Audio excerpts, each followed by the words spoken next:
Oi, gente, tudo bem com vocês? Estamos aqui eu, Pablo e o Luiz, e hoje a gente vai falar um pouquinho sobre plano de carreira. Então, o Pablo ele vai focar basicamente como funciona o plano de carreira nos escritórios de advocacia, e eu, Luiz, aqui a gente vai fazer algumas perguntinhas para vocês entenderem aí como funciona todo esse processo, esse procedimento. Bom, não esqueçam de curtir, comentar e compartilhar nas redes sociais, tá? E qualquer dúvida que vocês tiverem ou sugestões de novos episódios, mandem pra gente. Tudo bom, Pablo? Tudo bem, e você, Francine? Tudo bem, tudo bom, Luiz? Tudo bem, Fran? Tudo bem, Pablo? Então tá bom. Bom, afinal, o que é plano de carreira, né? Plano de carreira é um programa que estrutura o caminho de como o colaborador vai se desenvolver numa empresa, né?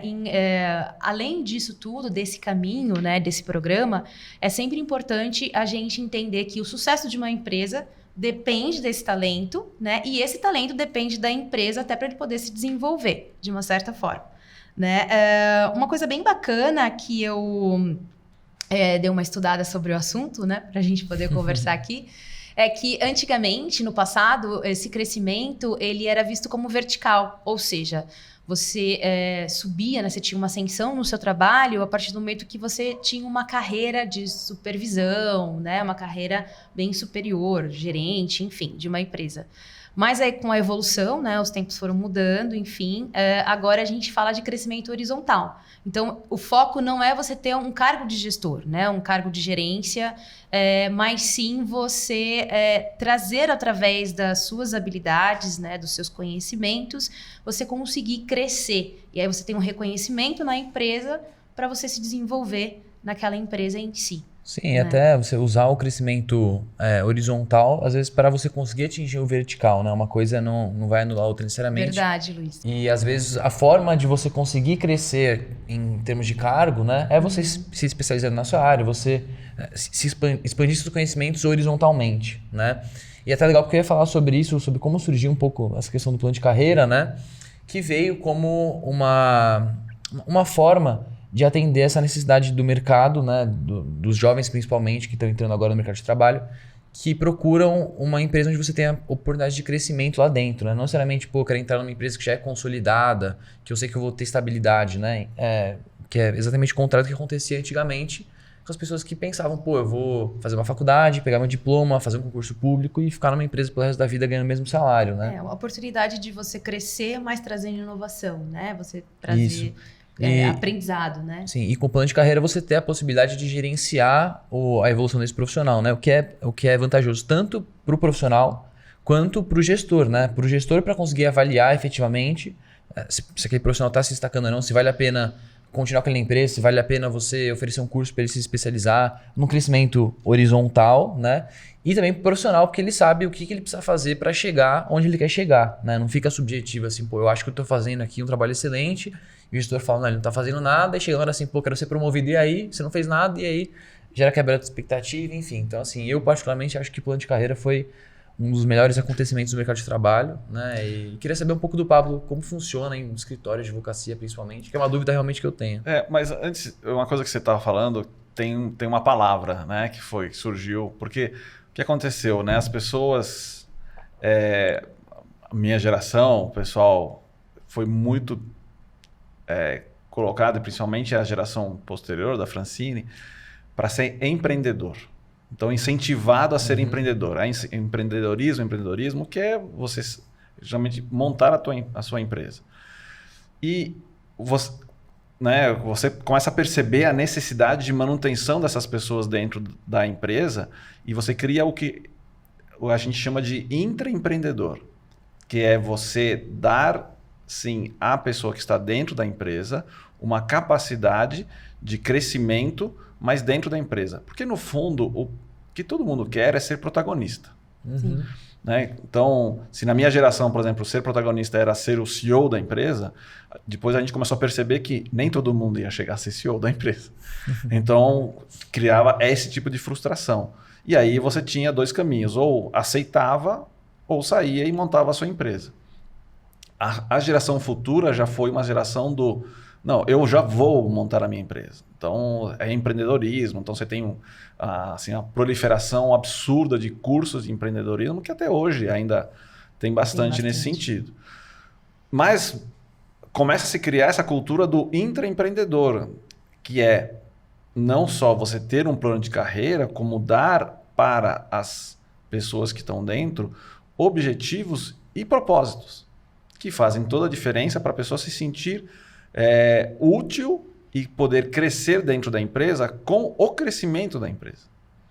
Né? Se a gente achava que o legal era entrar numa grande empresa, né? E por várias gerações foi isso, hoje você aceita trabalhar numa empresa menor ou uma empresa, uma startup, pelo propósito que ela tem e pela possibilidade de você, dentro dessa própria empresa, crescer junto com ela. Isso fez muita diferença, mas obviamente que a retenção do talento parte de você ter um plano de carreira. Sim, e até assim, o plano de carreira, além dessa questão de poder gerenciar o desenvolvimento e reter talentos, surgiu também como uma resposta a essa novidade que é essa cultura da valorização ao colaborador, né?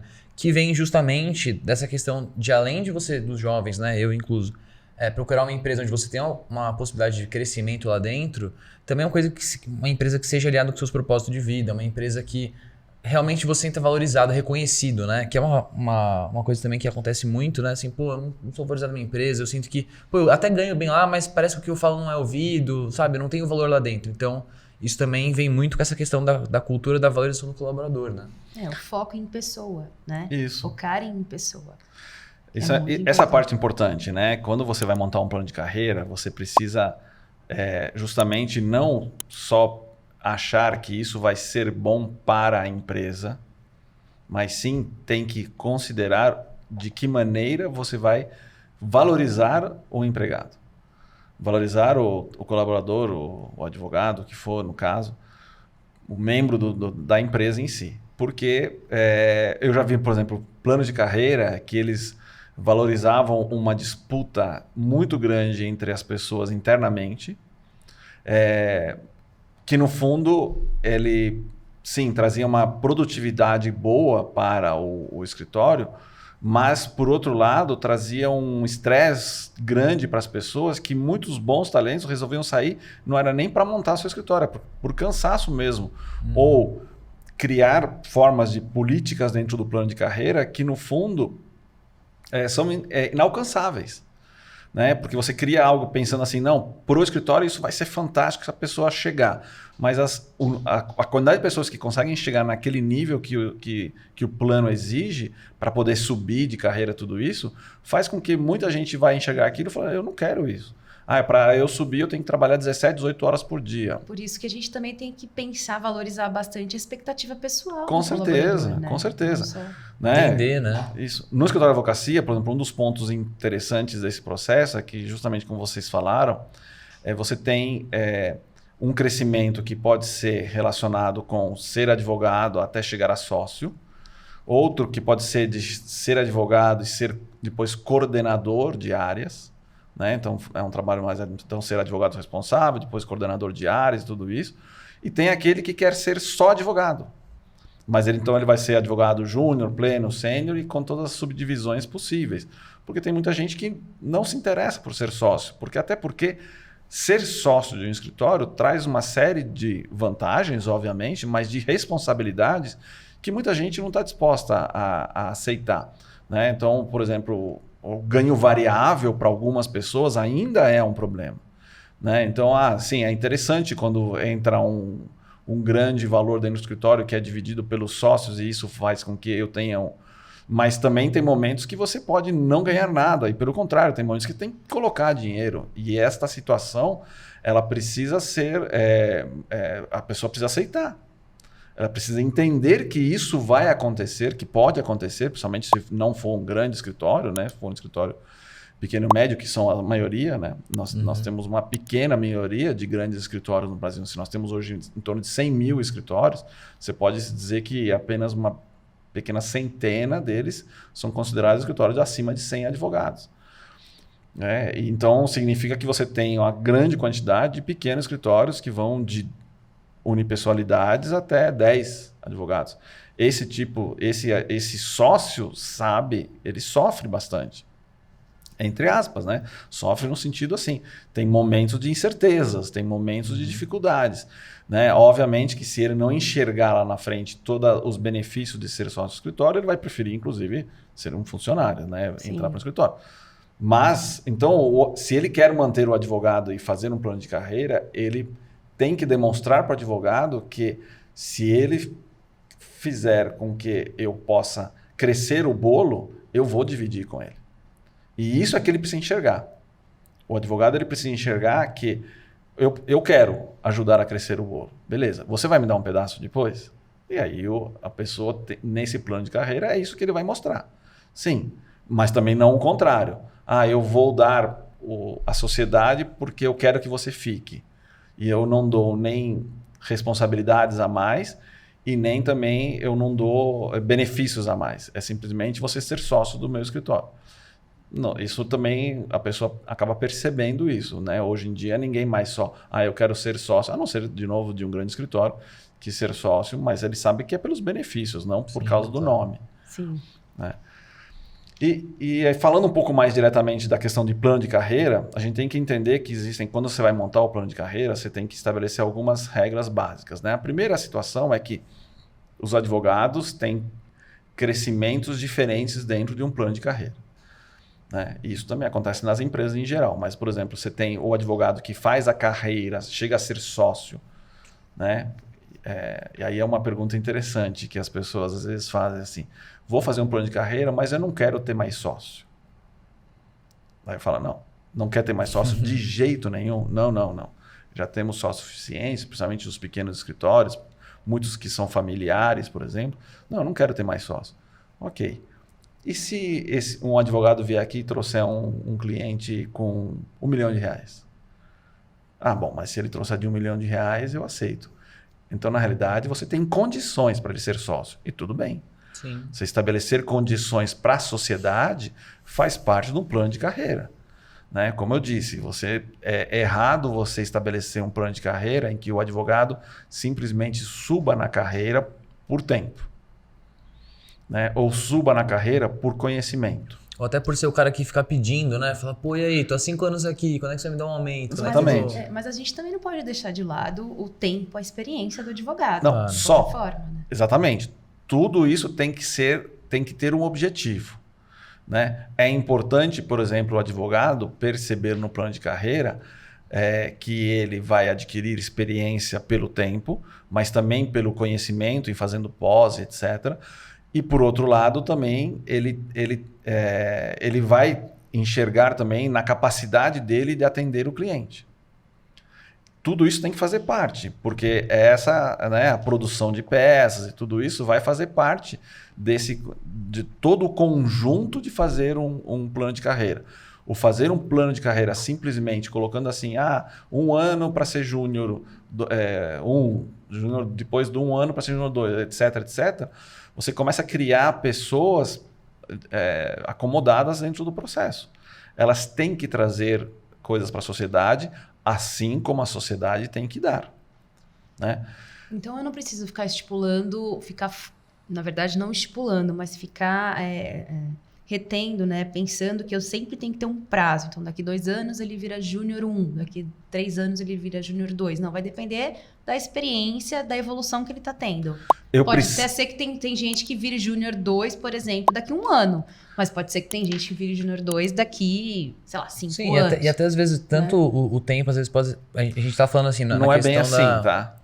Não. Sim, a gente tá falando tanto da questão assim, do tempo às vezes não ser a melhor ferramenta para você medir a evolução. Sim. Porque o profissional pode evoluir antes, mas também tem o contrário, né? O profissional que às vezes está 3 anos lá e não evoluiu nada e você tem que promover o cara por causa disso, né? Exatamente. Sim.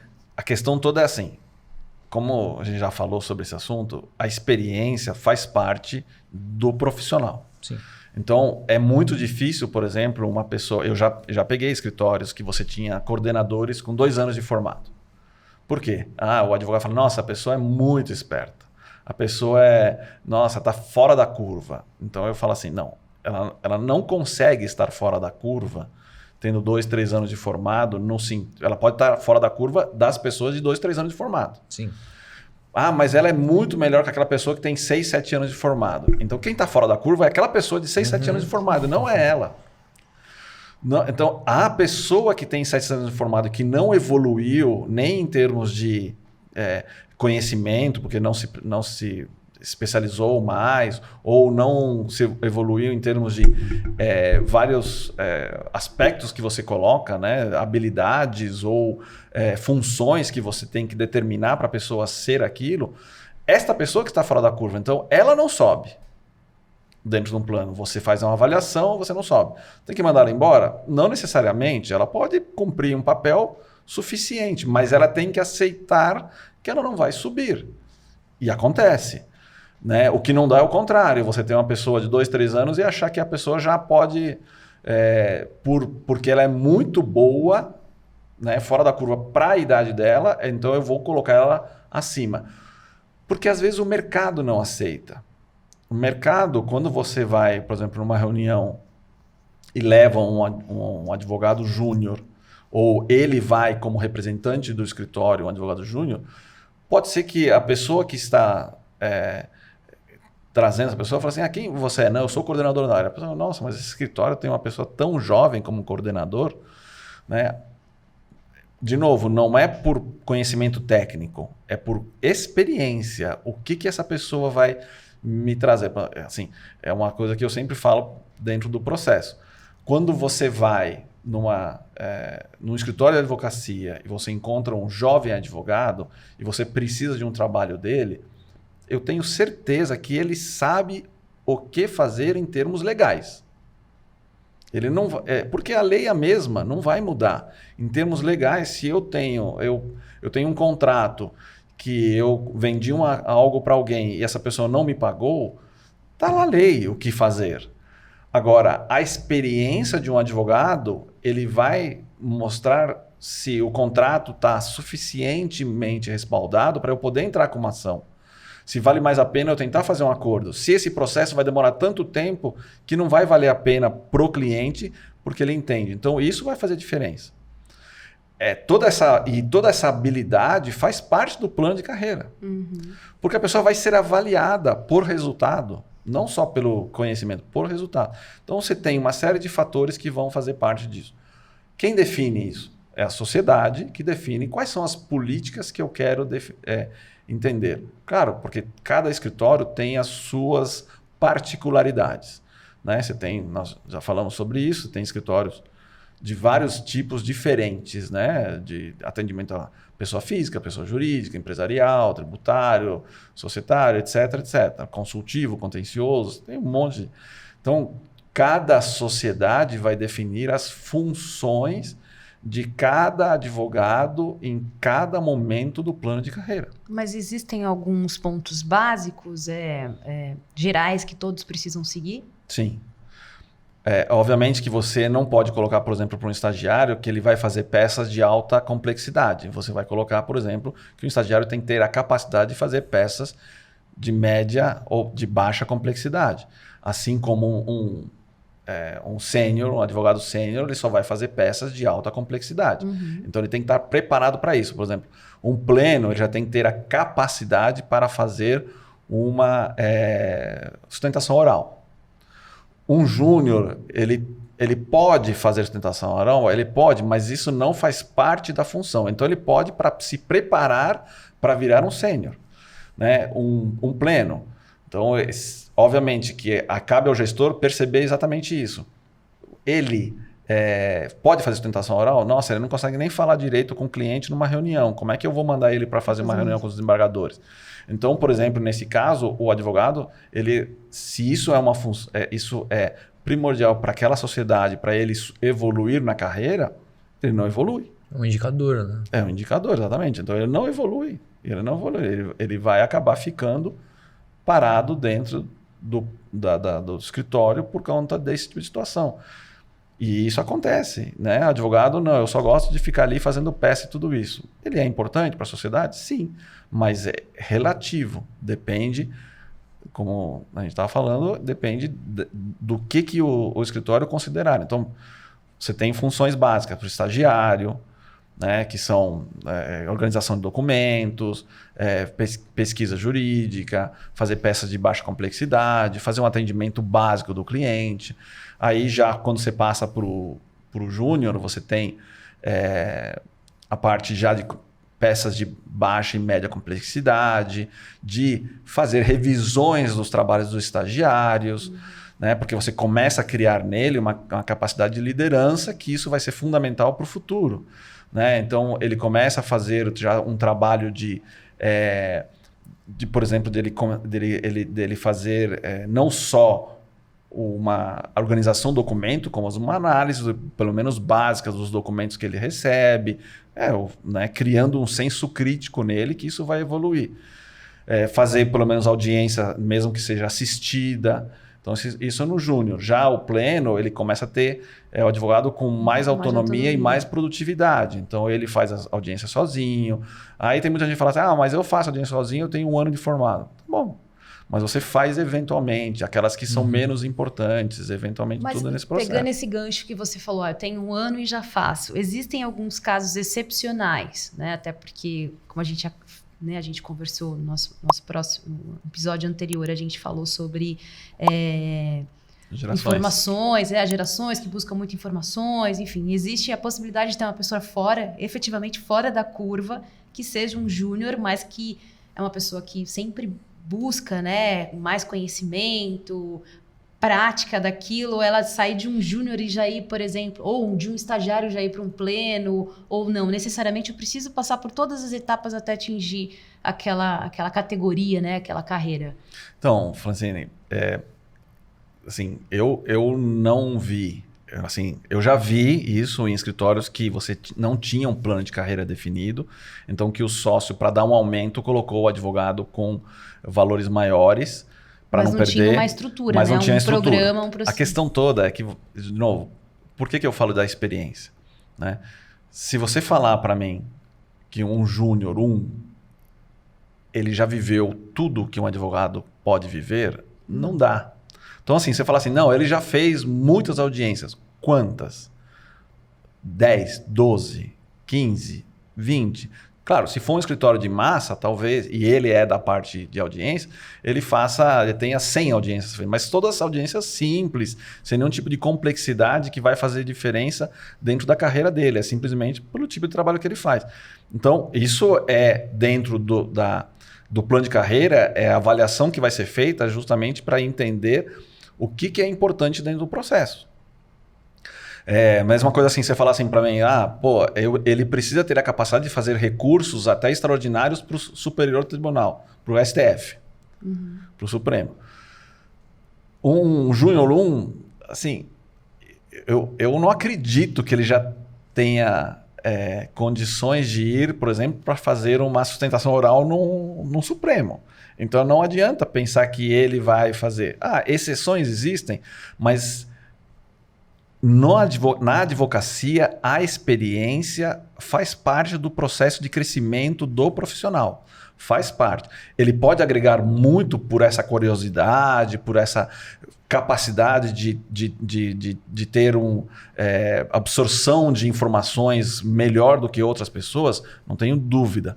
Mas ainda os anos fazem muita diferença no processo.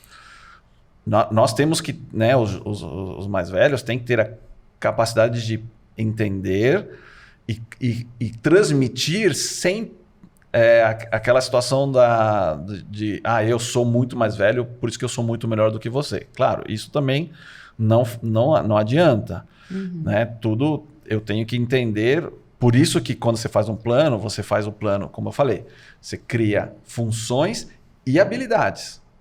Né? As habilidades, elas, né? Então, liderança, empatia, né? Motivação, tudo isso faz parte também do plano de carreira, porque essas habilidades vão demonstrar a maturidade que essa pessoa tem para subir no plano.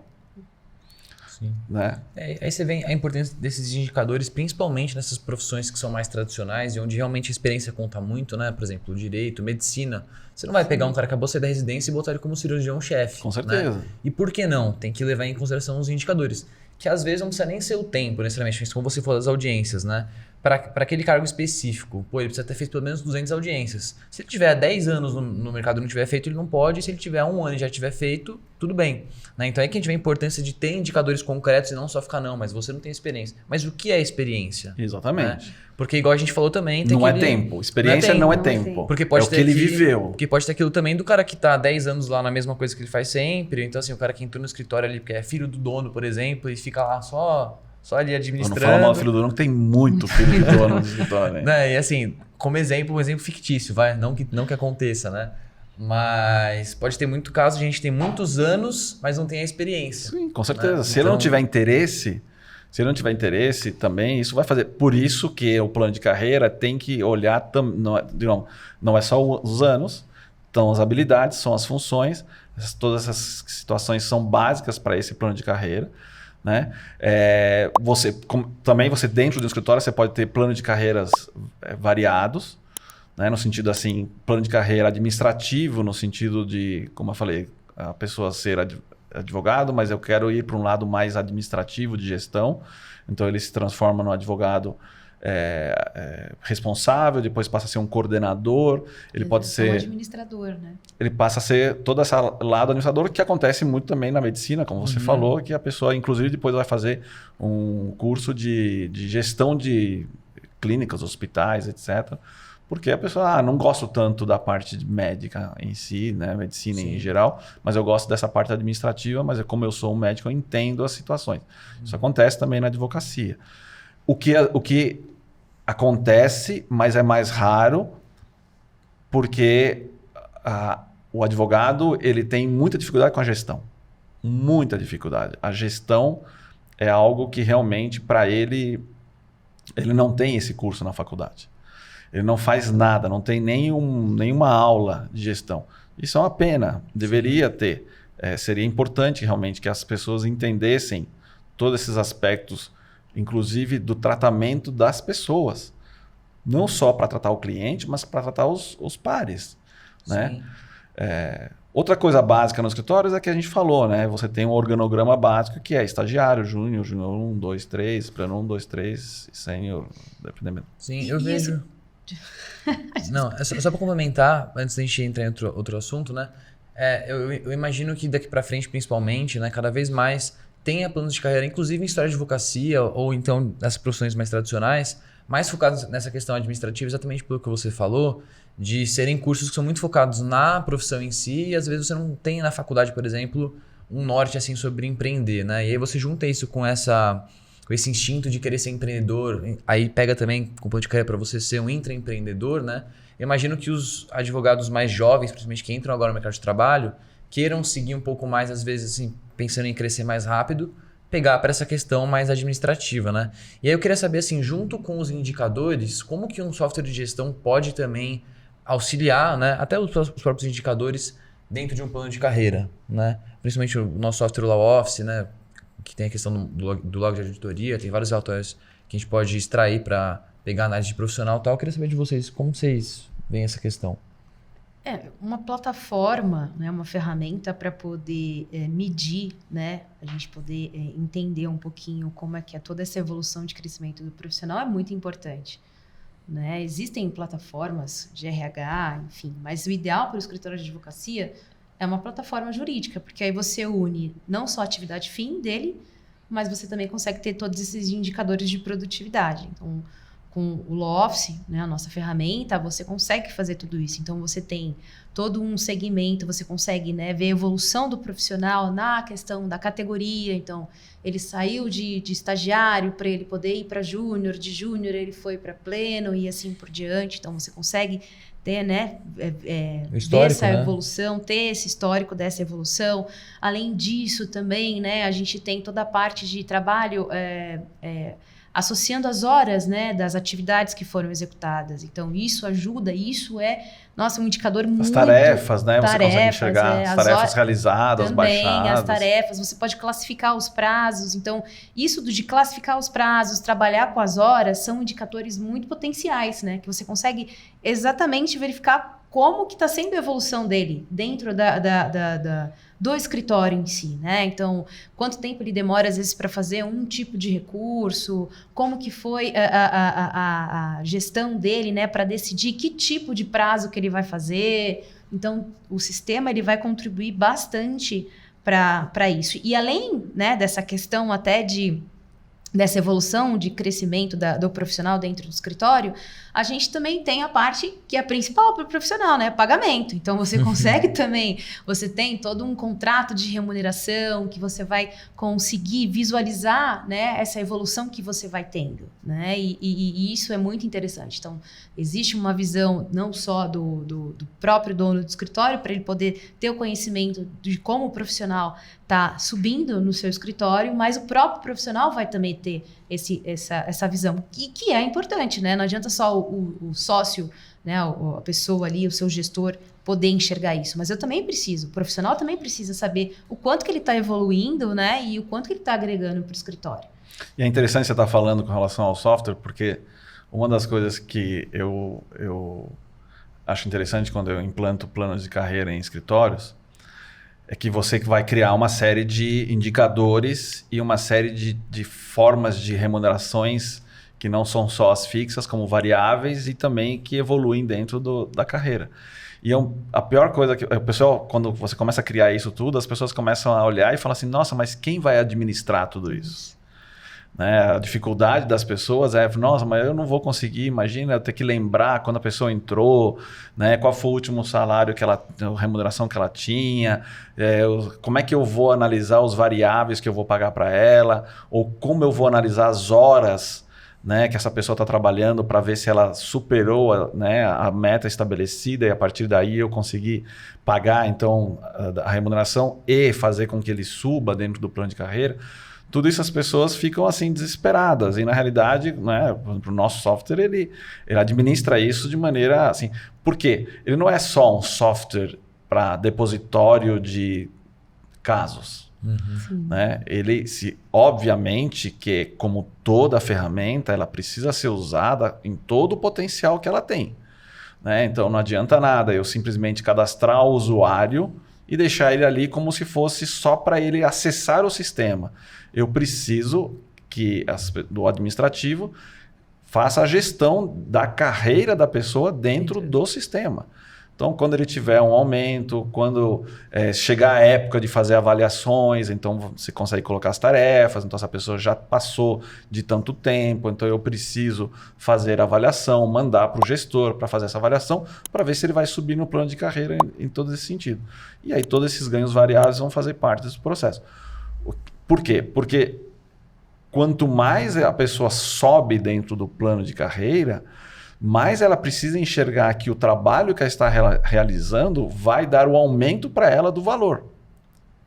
Então, se ela se transforma uma pessoa cada vez mais relevante do atendimento ao cliente, dos resultados que os processos trazem para ele não adianta nada ele ver assim, centenas de milhares de reais voando na frente dele e ele continuar ganhando somente aquilo que ele... Às vezes, inclusive, escritórios que ele entrou e continua ganhando a mesma coisa. Ele não tem nenhuma motivação dentro desse processo, ele não enxerga nada diferente, aí como você falou, Luiz, ele só vai crescer se ele pedir. Né? E isso é péssimo para quem é bom. Os mais ou menos vão aceitar porque falam, pô, eu estou bem aqui. E continuo, né? Vou continuar. Mas a gente não quer só né? Não quer esse tipo de gente. A gente quer... E às vezes você motiva as pessoas nesse sentido. Né? E, Pablo, é uma curiosidade minha. Essa questão do plano de carreira, né? Toda essa estrutura, esse programa de crescimento, isso influencia na visão do cliente? O cliente do escritório de advocacia? Ele influencia de dois lados. Né? Ele sempre vai criar, ele vai ter referência nas pessoas internamente. Então, se a pessoa ela sai por conta de insatisfações dentro do plano de carreira, ou dentro da carreira no escritório, não no plano, se ela sai, então o cliente às vezes ele sente esse tipo de coisa. Outra coisa, se você cria indicadores que fazem diferença, o bom atendimento, que a pessoa esteja, então você cria uma política, né? A política de atendimento faz parte do planejamento do escritório. Como eu atendo, com que velocidade, né? Aquilo que a gente já tinha falado sobre isso, nós falamos em outros sobre o cliente chato. Não, o cliente tem necessidades, eu quero atender. E o escritório cria, fala assim, olha, quanto mais você mantiver o cliente, quanto mais, se você criar upsells dentro desse processo também, tudo isso, fazem planos. Então eu tenho motivação para que o meu cliente seja bem atendido, o cliente vai sentir. E ele sente, ele percebe. Por que ele vai... Por que ele está sendo melhor atendido? Ele não sabe, às vezes, que é por conta do plano de carreira que incentiva esse tipo de coisa, mas cria-se uma cultura dentro do escritório de fazer isso por conta dessa situação. E aí gera uma credibilidade do cliente. Com certeza, né? A manutenção... Uma relação contínua, né? Porque tem uma coisa que às vezes as pessoas esquecem, né? Que o dia tem 24 horas... E um sócio não vai poder fazer tudo sozinho o tempo inteiro. Ele precisa, em certos momentos, saber aprender a delegar. E a delegação do atendimento ao cliente é uma das situações mais importantes, porque, obviamente, que se for mal atendido, ele perde o cliente. Sim. Como ele não consegue atender todo mundo, ele precisa criar nas pessoas uma cultura de atender bem o cliente. E isso, dentro de um plano de carreira, é muito poderoso. Então, o cliente ele não vai se sentir frustrado porque ele não consegue mais falar com o sócio, desde que ele perceba que ele está sendo atendido por uma pessoa que tem uma capacidade próxima, mas que sabe também que se essa pessoa sentir alguma dificuldade, ele vai falar com alguém acima dele. E ele sabe que tem. Né? Eu falo para os meus clientes que uma das situações importantes é o cliente ele precisa ser atendido, né? Ele não sai simplesmente porque se perdeu um prazo. Ele sai porque ele foi mal atendido. O mau atendimento traz para o cliente frustração. Por isso que um plano de carreira tem que trazer toda essa situação. Não é só para o advogado crescer dentro da carreira de qualquer maneira. Precisa trazer mecanismos e ferramentas que ele perceba que uma das maneiras de crescer é ser reconhecido como uma pessoa que atende bem o seu cliente. Sim, eu achei muito legal essa pergunta, Fran, porque você garantiu, a gente até comentou em outro episódio anterior, né? Que você garantiu o sucesso do seu colaborador, ainda mais em um âmbito de mercado onde você oferece um serviço, é você garantir também o sucesso do seu cliente. Porque pensa, quem que é o contato direto ali com o seu cliente? É o seu advogado. Então, se ele está satisfeito com o trabalho, se ele fala assim, não, eu quero chegar ali, eu consigo chegar, ele vai naturalmente atender melhor, né? Então, de uma forma indireta, você já consegue promover isso para o cliente, né? Acaba pingando ali nele. E além disso também, até para marketing, tem muitas empresas que hoje usam tem até um selo de verificação que é tipo Great Place to Work, né? Para você mostrar, então às vezes para você fazer um marketing institucional do seu escritório, olha, aqui é um lugar bom para você trabalhar, né? Sim. Que vai também atrair mais profissionais bem qualificados, né? Sim. Retenção de talentos que também vai voltar para o cliente. Então, querendo ou não, tudo vai chegar no cliente e é benéfico para o escritório nesse sentido, né? Indiretamente é um plano de carreira para o escritório também. Sim. E é interessante, porque como o Luiz falou que isso cresceu, essa sentimento, né? E como isso tem crescido. Antigamente, por exemplo, eu falava que eu gostaria, numa entrevista, de ser mais perguntado quando eu estou fazendo entrevista e falo para o JT, tem alguma dúvida? Eu gostaria mais que ele perguntasse se tem um plano de carreira do que ele perguntasse quais são os benefícios. Uhum. Né? Porque eu sei se a pessoa perguntar se tem um plano de carreira, a pessoa realmente está interessada em se desenvolver e desenvolver o escritório. Sim. Antigamente era muito difícil você fazer esse tipo de ouvir esse tipo de questionamento. Hoje eu já ouço mais. Eu realmente percebo que é um diferencial, inclusive para o escritório, para reter os talentos, os bons advogados, os bons profissionais, ter um plano de carreira. Faz muita diferença. E a vantagem é justamente, se você tem um sistema que vai te facilitar essa administração, você pode fazer isso sem a preocupação, que é uma que todo mundo tem. Como é que eu administro? Como é que eu faço? Nossa, como é que eu vou avaliar? Né? Quais são os indicadores? Então, isso tem que ser algo fácil, não A ferramenta tem que ajudar o escritório. Sim. Bacana. Legal, muito Legal, bem. gente. Paulo, Podemos encerrar. obrigada. Obrigado. Muito mais obrigada uma. por compartilhar foi com a uma gente aula, aqui né? a experiência. Foi muito Foi bom. uma aula. Muito bom. Dúvidas que às vezes a gente também tem, Sim, né? Então, sim, com certeza. bem bacana. Muito Ó, obrigada. se o pessoal tiver alguma dúvida, quiser escrever, pode passar que a gente responde. Sim, deixem nos comentários, tanto Isso. no YouTube, tanto também nas nossas redes sociais. Se gostou do episódio, curte, compartilha, se inscreve. E siga a gente nas redes sociais, Duplex e Lausoft, para dar sugestões para novos episódios, tirar dúvidas, receberem também quando sair mais algum episódio e também conhecerem os produtos que a Lausoft e a Duplex oferecem, tanto para gestão do escritório e departamento, quanto automação de documentos e tarefas, beleza? Então é isso, pessoal. Até mais. Valeu. Tchau, gente.